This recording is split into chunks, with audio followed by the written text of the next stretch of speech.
Hello guys. चलिए आज का टॉपिक है अपना power of mirror and applications of mirror and last में हम लोग क्या कर लेंगे, थोड़ा सा एक दो क्वेश्चंस करने वाले हैं, ठीक है, न्यूमेरिकल्स। तो स्टार्ट करते हैं पहले पावर से।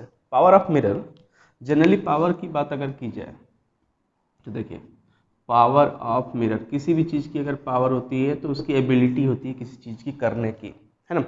पावर जैसे हम वर्क डन की बात करें उसमें तो रेट होता है, वैसे हम अगर फिजिक्स में मिरर के लिए यूज करें कि पावर क्या होता है तो पावर इसके लिए कैसे डिफाइन किया जाएगा। तो जैसे हमारे पास एक लाइट रेज आ रही है सीधे स्ट्रेट, अगर इसने, जैसे होता है कि कोई सामने कोई हो और इस रेज को बेंड कर दे, तो जितनी एबिलिटी है बेंड करने की, जितना ज़्यादा ये बेंड कर सकता है उसे ही उसकी क्या कही जाती है, पावर कही जाती है।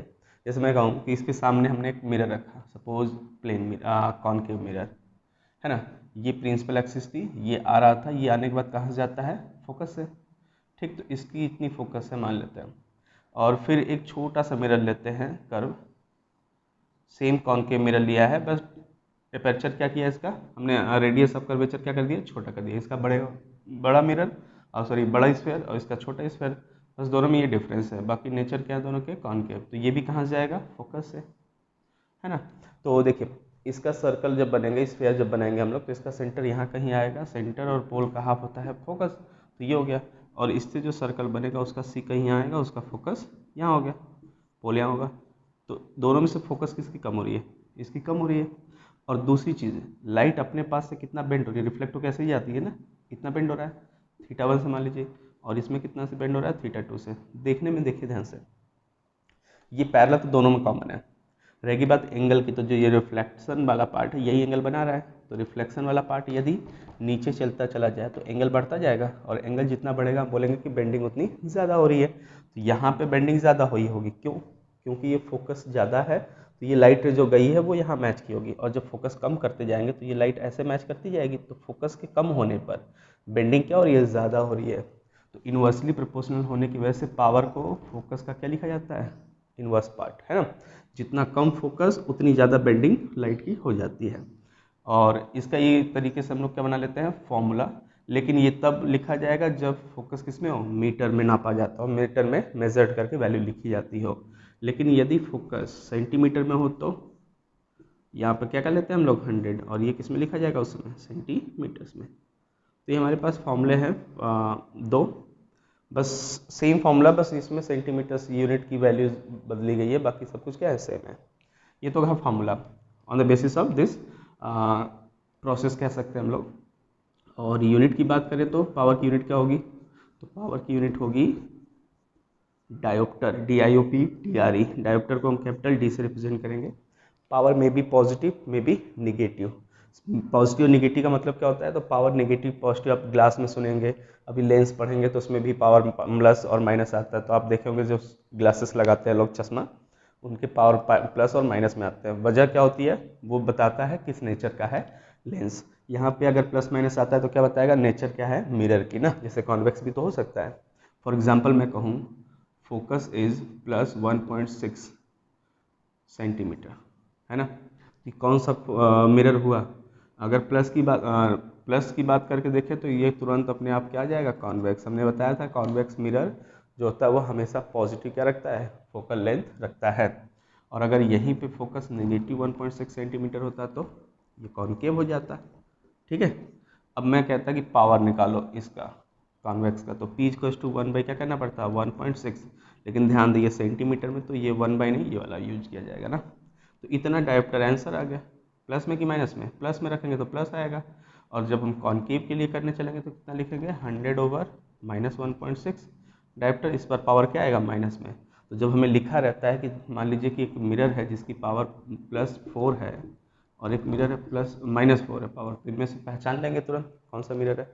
ऊपर वाला प्लस पावर मतलब प्लस फोकस मतलब कॉन्वेक्स, और नीचे वाला निगेटिव पावर, निगेटिव फोकस, और निगेटिव फोकस किसकी होती है, कॉनकेव की होती है। पावर हेल्प्स करता है हमें क्या करने के लिए, नेचर ऑफ मिरर बताने में। और पावर बेसिकली क्या होता है, बेंडिंग एबिलिटी ऑफ लाइट रे थ्रू अ मिरर। कितनी एबल है, कितनी ज़्यादा ये कैपेबल है उसको बेंड करने में, वो क्या रिप्रेजेंट करेगा हमारे लिए, पावर ऑफ मिरर, ठीक है। लेंस में और अच्छे समझ में आएगा, वहाँ पे हम लोग लाइट रे को दिखाएंगे खैर यहाँ भी ठीक ही था, बेंडिंग एबिलिटी हमने समझ लिया। अब बात करते हैं नेक्स्ट, एप्लीकेशन ऑफ मिरर। हम कैसे अप्लाई करते हैं मिरर को, है ना, कहाँ पे यूज करते हैं। तो हमारे पास दो तरह के मिरर होते हैं, एक होता है कॉन्वेक्स और दूसरा होता है कॉनकेव। ठीक है, कॉन्वेक्स हम लोग देखते होंगे एक जगह बहुत ज़्यादा यूज किया जाता है, रियर व्यू में। जो हम लोग बैक साइड में देखने के लिए व्हीकल्स में, बाइक हो गया, कार हो गया, ट्रक हो गया, बस हो गया, इन सब में देखे होंगे साइड में ड्राइवर के क्या लगा होता है, रियर व्यू मिरर एक लगा होता है, जिसमें से वो बैक की चीज़ें क्या करता है, ऑब्जर्व करता है। और उसकी खास बात क्या होती है इस मिरर की, ये कॉन्वेक्स नेचर का होता है, लेकिन आप टच करेंगे हाथ से तो पता नहीं चलेगा। क्यों? क्योंकि वो पूरे स्फीयर का एक बहुत ही छोटा सा पार्ट होता है, मतलब बहुत ही स्मॉल एपर्चर। शुरू में ही कई बार कहा गया है कि mirror should be having small aperture, है ना। तो छोटा रहता है तो उसको टच करने पे वो कर्व जैसा नहीं लगता, तो लोगों को लगता है कि वो प्लेन मिरर है। बट बाइक में ध्यान से टच करिएगा, वो कॉन्वेक्स होता है। इनकी खास बात क्या होती है, ये बैक साइड की लार्ज व्यू एरिया को कवर करते हैं। और ये व्यू एरिया क्या है, तो व्यू एरिया देखिए कितना सिंपल है। जैसे मैं कहूँ कि एक प्लेन मिरर आपके पास है इतना बड़ा, आप यहाँ खड़े हो जाओ, तो आप यहाँ से खड़े होकर इस मिरर में पीछे की एक दीवार है उसके कितने हिस्से को देख पाएंगे आप, है ना। बहुत बड़ी दीवार है, यहाँ खड़े होकर इस मिरर में पीछे के हिस्से को कितना देख पाएंगे। तो आप क्या करेंगे, एक रेज यहाँ ले जाइए, एक रेज यहाँ, आपकी आंखों में ऐसे आएगा रेज। सबसे टॉप यहीं से आ सकता है, बॉटम में यहाँ से आ सकता है, नीचे से तो रेज नहीं आएगी ना, क्योंकि मिरर ही नहीं है। इनके बीच की पूरी रेज आपकी आंखों में आएगा। तो हम एकदम डेड लिमिट वाला बना लेते हैं, एकदम टॉप का, एकदम बॉटम का। अच्छा, ये आई कहाँ से रही होगी, ये आई रहेगी कहीं यहाँ से, देखिए आई इक्वल टू आर लग रहा है यहाँ पे, रिफ्लेक्शन लॉ वैलिड है ना। और यहाँ पे कहाँ से आई रही होगी, वो कहीं यहाँ से आई रही होगी। मतलब इस जगह से आप मिरर में इस दीवार के इतने हिस्से को देख सकते हैं। इसी को हम लोग कहते हैं क्या, व्यू एरिया। अब यही कॉन्वेक्स होता तो क्या होता, उतना ही साइज का हम लोग एक मिरर लेते हैं कॉन्वेक्स, उतनी ही दूर पे खड़े होकर देखेंगे तो हमारे पास यहाँ से रेज आ सकती है मैक्सिमम, और यहाँ से आ सकती है। अब सोचिए यहाँ पे अगर नॉर्मल खींचेंगे हम लोग, सेंटर्स खींचते हैं ना इसके, तो ये वाली रेज ऐसे आई, सॉरी ऐसे आई होगी तो आँखों में जाएगी, और इधर से कहीं से आई रही होगी। देखिए i equal to r, i equal to r जैसा लग रहा है। तो हमें यहाँ से लेकर यहाँ तक की चीज़ों को आसानी से हम देख सकते हैं। इसमें व्यू एरिया ज़्यादा है, किसमें, इसमें ज़्यादा है। दैट्स वाई हम लोग प्लेन मिरर की जगह पे किसको यूज करते हैं, कॉन्वेक्स को। फिर क्वेश्चन आता है कॉनकेव को क्यों यूज किया, तो कॉनकेव है कन्वर्जिंग मिरर कहलाता है, वो रेज को वैसे ही कन्वर्ज करता है, मतलब छोटे से एरिया में से आएगा तो और छोटा करके दे देगा। तो वो तो हम एकदम किसी कीमत पे नहीं यूज कर सकते हैं। प्लेन और कॉन्वेक्स की बात हुई तो प्लेन की जगह हम लोग किसको यूज करते हैं, कॉन्वेक्स को। तो जनरली एक वर्ड में लिख सकते हैं कि लार्ज एरिया, हम जहाँ देखना चाहते हैं वहाँ कर सकते हैं। और इसकी खास बात, आप इसमें इमेज बना के देखें, कभी भी इन्वर्टेड नहीं बनता, हमेशा इरेक्ट बनेगा। दूसरा वर्चुअल बनेगा, तो वर्चुअल से हमें मतलब ही नहीं है, दिख रहा है ना इमेज, इतना काफ़ी है। और दूसरा स्मॉलर बनता है, तो एक बहुत बड़े एरिया का इमेज छोटे में एक इरेक्ट इमेज हमें क्या मिल जाता है, इसमें देखने को मिल जाता है। इसको हम बहुत जगहों पे यूज़ कर सकते हैं रिफ्लेक्टर में, जैसे बिल्डिंग्स हो गई, है ना, कोई सड़क जैसे हो गई, रोड हो गया, उसमें रिफ्लेक्टर की तरह यूज कर सकते हैं। जहाँ कैमरा नहीं होते हैं, जैसे हमें सामने के एक रूम में देखना है, उधर बैक साइड की चीज़ें, तो हम सामने एक हल्का सा मिरर टिल्ट करके लगा देंगे, तो उधर की रिफ्लेक्शन पार्ट आएगी, मिरर में लड़कर हमारी आंखों में आएगी, तो हम उस तरफ की भी चीज़ें क्या कर सकते हैं, ऑब्जर्व कर सकते हैं। शॉपिंग मॉल्स होते हैं छोटे मिनी साइज़ के, ना बहुत बड़े ना बहुत छोटे, उस मिनी साइज़ की शॉपिंग मॉल में भी हम लोग इसको यूज करते हैं in place of camera. Concave की बात करें तो कॉनकेव कहाँ यूज़ किए जाते हैं, तो कॉनकेव के तो काफ़ी यूजेज आपको मिलेंगे। जैसे सबसे सिंपल हम बताएं, शेविंग में लोग जितने मेंस होते हैं शेविंग करते हैं तो एक मिरर सामने रखते हैं। वो मिरर अगर प्लेन मिरर रहेगा तो जितनी बड़ी स्ट्रक्चर हमारी बॉडी का फेस का दिख रहा है उतना ही दिखेगा, उसमें बड़ा नहीं दिखेगा। लेकिन अगर हम कॉनकेव यूज करते हैं तो हल्का सा साइज क्या करता है, इनलार्ज कर देता है ना। जब इनलार्ज करेगा तो हमें अपनी जो फेस होगा वो लार्ज दिखेगा, तो हम आसानी से क्या कर सकते हैं, शेप कर सकते हैं। ठीक है, मेकअप में लिख सकते हैं आप। ठीक, आगे बात करते हैं टॉर्च। टॉर्च में आप देखिए, जो टॉर्च का स्ट्रक्चर होता है कुछ ऐसा होता है, ऐसा आपने देखा होगा बेसिक सा। यहीं पे एक बल्ब लगा होता है ना, यहाँ पे लाकर इस बल्ब के चारों तरफ का ये जो हिस्सा है कर्व जैसा, इसको मैं ऐसे बना दूँ, ये क्या होता है, मिरर होता है। और कौन सा मिरर लग रहा है, कॉनकेव ना। इसके एग्जैक्टली फोकस पर ही बल्ब लगा होता है। और हमने एक रूल पढ़ा था कि फोकस यदि जो रेज आएगी मिरर पे लड़ेगी, अच्छा जो सामने जा रही है उससे तो कोई फ़र्क ही नहीं पड़ रहा है, वो जाने दो, उसके तो काम ही था कि हमें सामने ही भेजना है तो टॉर्च की रेज को, वो गया। लेकिन जो इससे इधर वाली रेज निकल रही है जो लड़ेगी इससे, वो कहाँ जानी चाहिए, वो भी तो सामने जानी चाहिए। तो उसके लिए इसको फोकस पे बल्ब को रख देंगे, तो इससे जो रेज निकलेगा इस टॉर्च के इस रिफ्लेक्टर से जब लड़ेगा तो ये लड़ने के बाद कहाँ जाएगा, पैरेलल। ये तो हमने पढ़ा था ना लॉ, कि जो फोकस से रेज आती है लड़ने के बाद मिरर से कहाँ जाती है, parallel to the principal axis. देखिए टॉर्च से सारी रेज कहाँ जाएगी, सीधे, है ना। तो कोई रेज बेकार हुई नहीं, जो सामने जा रही थी जा रही थी, जो साइड में जा रही थी वो भी रिफ्लेक्ट होने के बाद कहाँ जाएगी, सामने ही जाएगी। शेविंग टॉर्च हो गया। फिर हम लोग और जैसे हो गया थिएटर में, हो गया थिएटर में रिफ्लेक्टर की जगह यूज करते हैं कॉनकेव को। तो ऐसे कुछ एग्जाम्पल्स हमारे पास हैं, 2-3 हम लोग याद कर लें, कभी कभी एग्जाम में आ जाते हैं कुछ क्वेश्चन के साथ। जैसे एक न्यूमेरिकल दे दिया, फिर साथ में पूछ लेगा write down one application of convex mirror, ऐसा कुछ करके। तो बहुत बड़ा क्वेश्चन नहीं बन सकता इससे। आइए बात करते हैं लास्ट में अब न्यूमेरिकल्स की। 2-3 न्यूमेरिकल्स करते हैं अच्छे, प्लेन मिरर पे बेस्ड और स्पेरिकल मिरर, इन सब का पूरा एक कॉम्बिनेशन हम मिरर न्यूमेरिकल का एक वीडियो बनाएंगे, अभी नहीं, बट अभी के लिए देख लेते हैं 2-3 क्वेश्चंस। आइए पहला क्वेश्चन, पहले क्वेश्चन में दिया है कि हमारे पास एक ऑब्जेक्ट है, हाइट इसकी ऑब्जेक्ट की है मान लेते हैं हम 2 सेंटीमीटर, है ना। 2 सेंटीमीटर हाइट का एक ऑब्जेक्ट है जो कितनी दूर रखा गया है, ऑब्जेक्ट की डिस्टेंस है एच ओ, मतलब ऑब्जेक्ट की हाइट, यू लिख लेते हैं सिर्फ सिंपली, इमेज ऑब्जेक्ट की डिस्टेंस। ये लिखा था 2f, where f is focus of concave mirror. मतलब सिंपली पता चल गया कि एक मिरर है, कौन सा, कॉनकेव है, उसकी फोकस कितनी है, एफ है, उससे 2f डिस्टेंस पर, 2f नहीं लेते, 2f में तो बड़ा सिंपल हो जाएगा, इसको करते हैं 3f डिस्टेंस पर ये रहा कॉनकेव मिरर, इसकी फोकल लेंथ इतना f लिख लेते हैं, ओके। इसके सर्कल से सेंटर f हो गया, ये पोल हो गया, फोकस की दूरी f होती है, तो ये सेंटर से कितनी हो जाएगी, 2f ना, ट्वाइस होता है, ठीक है। हमें कहाँ इमेज ऑब्जेक्ट रखना है, 3f पे। 3f पे इसलिए क्योंकि 2f पे रखते हैं तो एग्जैक्टली इसी पे बन जाता है, तो वो बड़ा सिंपल पार्ट हो जाता है। हम 3f पे रखते हैं कहीं यहाँ पर, और perpendicular to the principal axis भी बोला, क्योंकि हमने 2 मैग्नीफिकेशन पढ़ा था, एक लेटरल और एक लॉन्गिट्यूडनल। तो अभी इन्होंने कौन सा मैग्नीफिकेशन की बात करेगा, कौन सा कर सकता है, लेटरल कर सकता है। तो यहाँ पे ऑब्जेक्ट है जिसकी हाइट कितनी है, ये वाली 2 सेंटीमीटर है। अब इन्होंने पूछा है कि इमेज की हाइट बताइए, क्या बताना है, हाइट ऑफ इमेज। तो अब हमारे पास इन दोनों में रिलेशन कौन सा है पता है, तो मैग्नीफिकेशन इसको टू पढ़ा था HI/HO, equation number 1।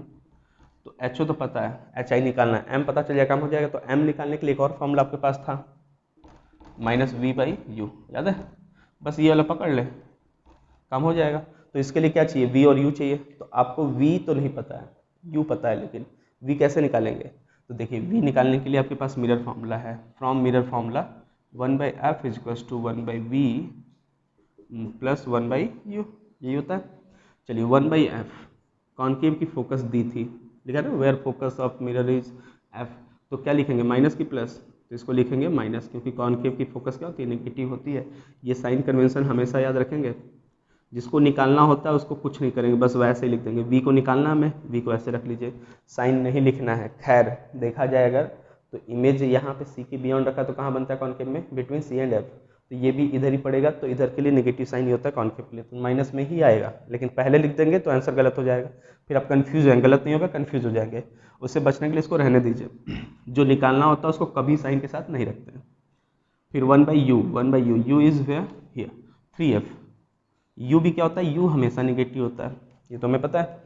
Value put करने के बाद इनको एक तरफ सेटल करके हम 1/v की वैल्यू निकाल लें अगर, तो 1/ ये -3f उधर जाएगा, कितना हो जाएगा 3f प्लस में, और पहले से वहाँ कौन बैठा है, -1/f, है ना।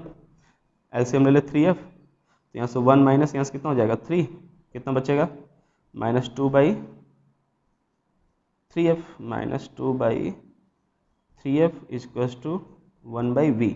तो v = कितना हुआ v इक्वल्स टू का रेसिप्रोकेट कर देंगे तो 3f/2 माइनस में, मतलब -1.f, ये हुआ। तो v तो आ गया कि कहाँ बनेगा 1.5f, मतलब f यहाँ लगभग कहीं यहाँ पर बनेगा, इमेज बन गया। और ये भी पता है कि जब इसके अंदर बनता है तो स्मॉलर बनता है, तो स्मॉल तो होगा मतलब कि जितनी हाइट इसकी थी 2 सेंटीमीटर, आंसर उससे कम आएगा। क्रॉस चेक करने का ये तरीका होता है, अगर हमें वो थ्योरी के अबाउट नॉलेज है, थ्योरी से रिलेटेड सारी चीज़ें पता है, तो न्यूमेरिक भी हमें आसानी से हो जाएगा नंबर वैल्यू।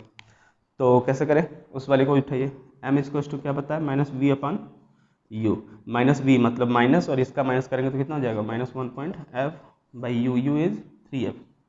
इसको साइन के साथ रखना है कि नहीं रखना है, क्योंकि u क्या होता है माइनस में। सॉल्व करिए, कितना हो जाएगा, EF ने आपको मारा 1.5 से 2 टाइम्स से कट जाएगा, तो माइनस माइनस कट जाएगा, तो -1/2। मैग्नीट्यूड की बात करें, माइनस का मतलब क्या बताया था मैंने कि माइनस m आएगा तो क्या बताएगा, ये इमेज क्या है, रियल। तो रियल तो खैर बन ही रहा है, m की सिर्फ मैग्नीट्यूड वैल्यू लेकर हम यहाँ रख लें इस वाले में, तो 1/2 रखेंगे। HI कितना दिया है नहीं पता, वही तो पूछ रहा है ना।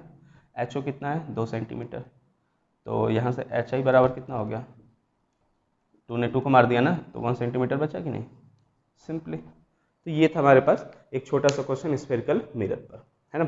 नेक्स्ट आते हैं प्लेन मिरर पे क्वेश्चन करते हैं। ऐसे क्वेश्चन बहुत आसानी से हो सकते हैं, मैग्निफिकेशन, प्लेन मिरर फॉर्मूला, बस इन्हीं को आपस में इधर उधर करके, कभी इसको यूज करते हैं पहले, कभी उसको यूज करते हैं पहले, यही करके सॉल्व किया जाता है न्यूमेरिकल्स। और गलतियां जब होती हैं तो गलतियां चेक करें, अगर न्यूमेरिकल करना नहीं आ रहा है तो आप बार बार चेक करेंगे साइन कन्वेंशन सही लगा रहे हैं या गलत लगा रहे हैं, ठीक है, क्योंकि गलती वहीं मैक्सिमम होती है। नेक्स्ट क्वेश्चन आते हैं क्वेश्चन नंबर 2 पर। इन्होंने दिया है कि हमारे पास एक प्लेन मिरर है ना, ऐसा, और इन दोनों प्लेन मिरर को पैरेलल रखा गया है एक दूसरे के सामने, parallel to each other, facing to each other, है ना, और इनके बीच की दूरी है 15 सेंटीमीटर। फिर कहा इन्होंने, अच्छा कितने इमेज बनाएंगे अगर इनके बीच में कहीं ऑब्जेक्ट रख दे, तो हमने कितना पढ़ा है, इनफाइनाइट। फॉर्मूला में पता है, फॉर्मूले से भी, और जनरली हम लोग सैलून में बैठ के देखें तो अपने आप को दोनों तरफ मिरर होता है तो कितना देख पाते हैं, बहुत सारा ना।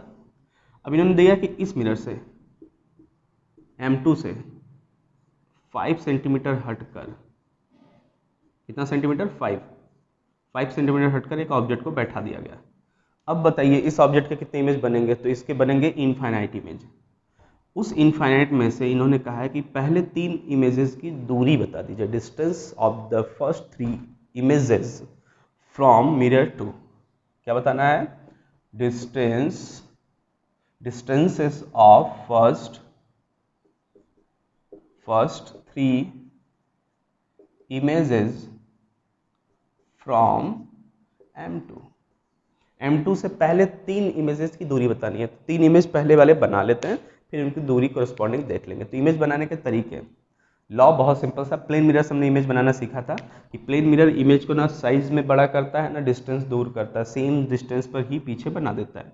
तो पहले ये वाला M2 इसका इमेज जब बनाएगा तो कितना पीछे बनाएगा, 5 पे ही ना, इमेज नंबर 1, ठीक है, ये हो गया। अब उसके बाद ये तो बना दिया M2 ने, यमन भी तो बनाएगा इसका इमेज, क्योंकि इसके भी तो सामने है। तो ये कितना दूर है इससे, हो गया 15 है पूरा, 5 से इससे निकालेंगे तो कितना बचेगा 10। तो अगर 10 सेंटीमीटर दूर है M1 से, तो ये कितना पीछे बनाएगा, इतना ही पीछे बना देगा। यहाँ पे इमेज नंबर 2 ये पहला हो गया, तो इसको दूसरा कर ले, तो ये हो गया 10 सेंटीमीटर डिस्टेंस, ठीक है, दूसरा इमेज हो गया। अब तीसरा कौन बनाएगा, तो तीसरा ये बनाएगा किसका, इसका तो बना चुका है ना, इसी के सामने ये भी पड़ जा रहा है। ये मत सोचिएगा कि ये तो इमेज था, ये इसके लिए इमेज था, है ना, इसके लिए ये क्या काम देगा, ऑब्जेक्ट, क्योंकि इसके सामने पड़ गया। तो ये भाई साहब इस ऑब्जेक्ट का फिर से बनाएंगे, कैसे बनाएंगे, जितना दूर है उतना ही पीछे कर देंगे। तो कितना सामने है ये, तो 15 ये था, 10 ये था, तो कितना 25, तो 25 पीछे इसके कर लीजिए, कहाँ से, यहाँ से 25 सेंटीमीटर, यहाँ पे इमेज नंबर 3। अब कॉन्जिक्यूटिव डिस्टेंसेस लिख दें, देखिए पहली डिस्टेंस कितने पर है, ये वाला 5 सेंटीमीटर, कॉमा, दूसरी कितने पर हो जाएगी, यहाँ से पूरा यहाँ तक, तो ये 15 था, ये 10 था, कितना हो गया 25 सेंटीमीटर, और ये कितना है, ये भी 25 सेंटीमीटर है। सबकी सब डिस्टेंसेस कहाँ से लिखी गई हैं, M2 से। अगर M1 से पूछता तो यहाँ से कैलकुलेट करते, फिर इसका पहला लिखते, ये 10 होता, फिर ये वाला कितना होता 20, 15 20, ये वाला 20 हो जाता, और तीसरा कहाँ लिखते हैं, ये वाला कितना हो जाता है 15 ये 25 ये मिलाकर देख लीजिए 40 हो जाता है। ठीक है, तो समटाइम्स ऑप्शन में भी देखना होता है कि क्या वो वाला तो नहीं लिया है कि पहले इमेज हमने इसको कैलकुलेट किया फिर दूसरा इसको किया फिर तीसरा इसको, या ऐसा हो सकता है कि पहला इसको करे दूसरा इसको करे तीसरा इसी वाले का यहाँ कर दे, तो ऑप्शन में भी चेक करना होता है। ठीक है, ऑप्शन पे डिपेंड करता है कि कौन सा वाला प्रोसेस करना है, पहले कौन सी इमेज को हमें चूज करना है। ठीक है, ओके नेक्स्ट बढ़े। देखिए जो ये प्रॉब्लम करने जा रहे हैं ये एक थ्योरी भी है और न्यूमेरिकल भी, बहुत अच्छा न्यूमेरिकल है, इसके विषय में हमें पता होना चाहिए।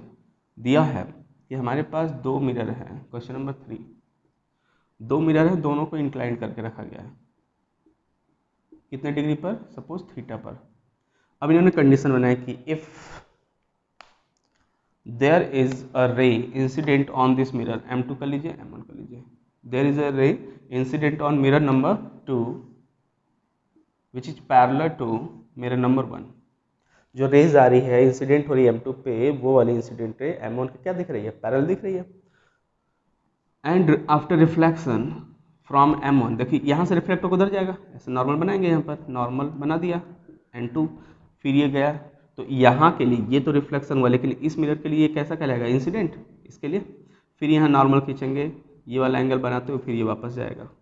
तो देखिए मिरर नंबर 1 के लिए ये इंसिडेंट ये रिफ्लेक्शन, मिरर नंबर 2 के लिए ये इंसिडेंट ये रिफ्लेक्शन। ठीक, तो इन्होंने कंडीशन दिया कि यदि पहली बार M2 पर जो रेज आ रही है वो M1 के यदि पैरेलल है और आफ्टर फाइनल रिफ्लेक्शन, इमर्जेंट जिसे कहते हैं हम लोग, ये वाला फाइनल रिफ्लेक्शन है, ये जाते समय ये किसके पैरेलल हो जाता है, M2 के, देखिए ये इसके पैरेलल है, तो प्रूव कीजिए कि थीटा क्या है 60 डिग्री है। या वाइस वर्सा, यदि दो मिरर के बीच में इंक्लिनेशन एंगल है 60 डिग्री और हम पहले को यहाँ से 60 डिग्री पे गिराते हैं, तो बताइए ये वाला कैसे जाएगा, तो ये कन्फर्म होगा कि ये इसके पैरेलल होगा। यहाँ पे क्या दिया कि अगर ये आने वाली इसके पैरेलल है और जाने वाली इसके पैरेलल, तो बताइए इसके बीच का एंगल कितना है, 60 है। देखिए कैसे प्रूव करते हैं, इसको मान लेते हैं कितना आई, तो ये कितना हो जाएगा आई, कंफर्म है। अब आई की वैल्यू कैसे निकालेंगे, देखिए अगर ये दोनों पैरेलल हैं इसके बेस के साथ, अगर इसने थीटा बनाया तो ये कितना बनाएगा, ये वाला थीटा बनाएगा, सेम है ना। अगर ये थीटा हो गया और ये 90 होता है तो आई की वैल्यू कितनी हो गई, 90 माइनस थीटा, क्योंकि 90 में से थीटा माइनस करेंगे तो बचेगा कितना, ये छोटा वाला 90 माइनस थीटा, तो ये वाला भी कितना होगा 90 माइनस थीटा, सेम है। तो ये भाई सब कितना बचा है, थीटा, देख लीजिए ये 90 माइनस थीटा और ये पूरा 90 था, तो बचेगा ना थीटा, ये हो गया कम। अब ये थीटा हो गया, यहाँ जाके जब लड़ेगा इससे तो ये वाले एंगल अगर पता चल जाए हमें, दोनों खैर बराबर होंगे, तो कम हो जाएगा। कैसे देखें, ये भी पैरेलल इसके दिया है और ये कॉमन लाइन है, तो ये वाला एंगल और ये वाला एंगल भी तो थीटा बराबर होगा आराम से। तो फिर से सिंपल हो गया, ये थीटा है तो ये कितना बचे 90 से, अरे नॉर्मल है ना, तो ये कितना बचा 90 माइनस थीटा, तो ये भी कितना होगा 90 माइनस थीटा। जब ये 90 माइनस थीटा और ये पूरा 90 होता है तो इसमें निकाल लीजिए कितना बचेगा, ये छोटा वाला थीटा। तो देखिए अंदर के ये इंटरनल एंगल कितने हो गए, थीटा थीटा थीटा, तो 3 थीटा इक्वल्स टू 180, तो थीटा इक्वल्स टू कितना 60, हेंस प्रूव्ड। ठीक है, तो ये ज्योमेट्रिक पार्ट था, बस हमें इतना याद रहना कि रिफ्लेक्शन लॉ क्या कहता है, आई इक्वल्स टू आर, और कुछ नहीं। ठीक है, चलिए आज के लिए इतना ही रहेगा न्यूमेरिकल्स, और यहाँ पे हमारा मिरर खत्म हो जाता है। इसके बाद हम लोग पढ़ेंगे रिफ्रैक्शंस। मिरर से रिलेटेड कोई भी अगर प्रॉब्लम आपको आती है तो वीडियो के नीचे कमेंट बॉक्स में आप क्या कर सकते हैं, पूछ सकते हैं। चलिए ठीक, आज के लिए इतना ही, थैंक यू।